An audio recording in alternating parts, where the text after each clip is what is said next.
어제는 제가 경매 법원에 갔습니다. 130평 정도 되고 가격은 15억 정도, 한 2억 정도 싸게 사면 딱 좋겠다.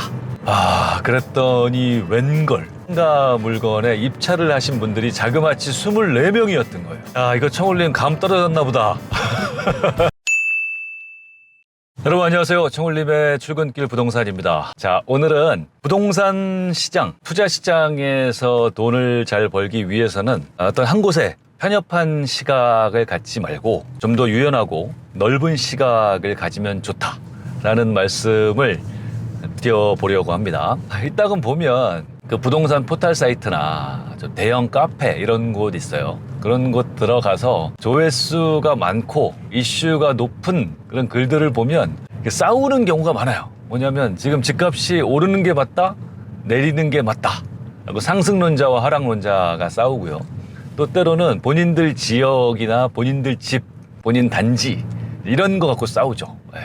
우리 단지가 좋다라고 자랑을 막 하시는 분이 있고 또 그걸 반박하는 분이 있고 이렇게 갑론을박하는 경우가 많고 또 이런 경우에 사람들이 관심을 많이 보이고요. 그렇게 포털 사이트나 부동산 카페에서 갑론을박하고 내가 큰 소리로 주장을 한다고 해서 또 뭐 그대로 가는 게 아니죠. 내가 집값이 오른다고 주장한다고 해서 오르는 것도 아니고 또 우리 단지가 좋다라고 해서 그 단지가 가격이 오르고 이러는 게 아니죠. 아무리 뭐 갑론을박 한다고 해도 오를 집값은 오르고 떨어질 집값은 떨어진다는 거예요. 근데 많은 분들이 아무래도 내 집 한 채 갖고 있는 게 거의 전 재산인 경우가 많다 보니 거기에 많이 연연하고 그러는 것 같습니다. 예민하게 반응하고.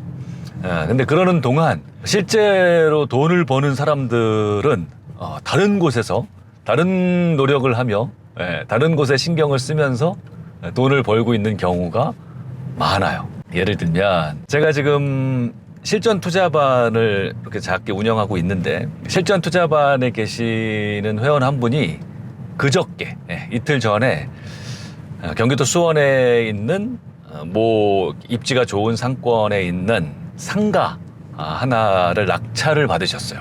경매 낙찰.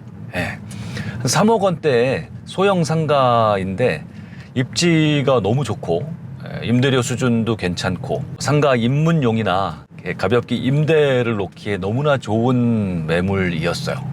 해서 제가 우리 회원님들께 추천을 드렸고 회원님께서 낙찰을 받으셔서 너무 좋았습니다. 아주 괜찮은 물건이었거든요. 그런데 그 경매 입찰에 무려 22명이나 입찰을 한 겁니다. 물론 뭐 입지가 괜찮고 물건이 가벼워서 많은 사람들이 몰릴 거라고 예상은 했습니다만 20명이나 넘게 들어올 줄은 몰랐던 거죠.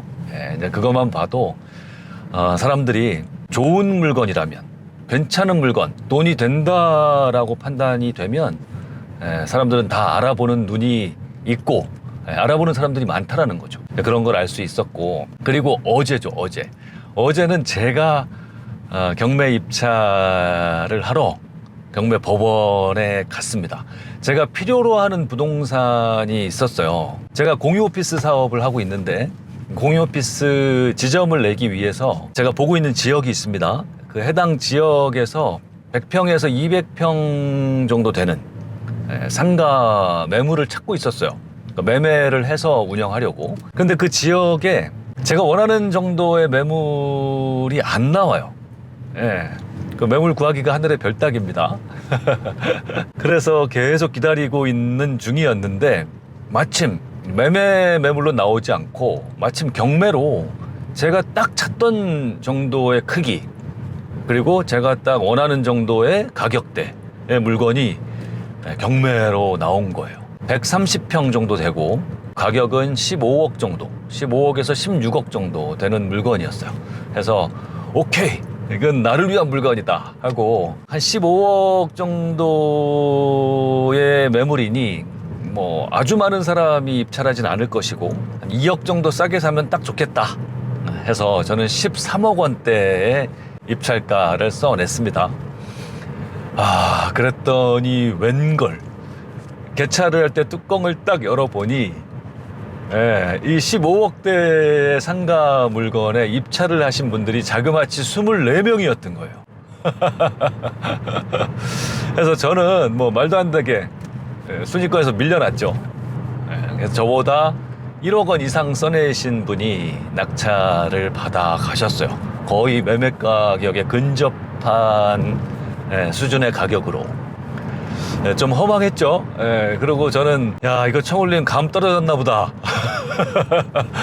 하고 잠깐 좌절했었는데, 정신 차리고 생각을 해보니 야, 시중에 참 돈이 많고, 그리고 물건이 괜찮은 물건이었어요. 안전하고 돈이 된다라고 판단이 되면 뭐 이렇게 뭐 몇십억대 물건에도 얼마든지 사람들은 몰릴 수 있다. 이런 걸 또 한 번 확인할 수 있었던 거죠.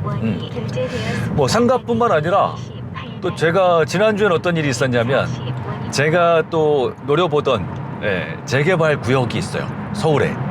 그러니까 구역 지정이 된 지 그렇게 오래되지 않은 초기 구역인데, 워낙에 사업성이 좋고 해서 저도 계속 괜찮은 금매로 나오는 물건이 있는지를 쳐다보던 지역 중에 한 곳입니다.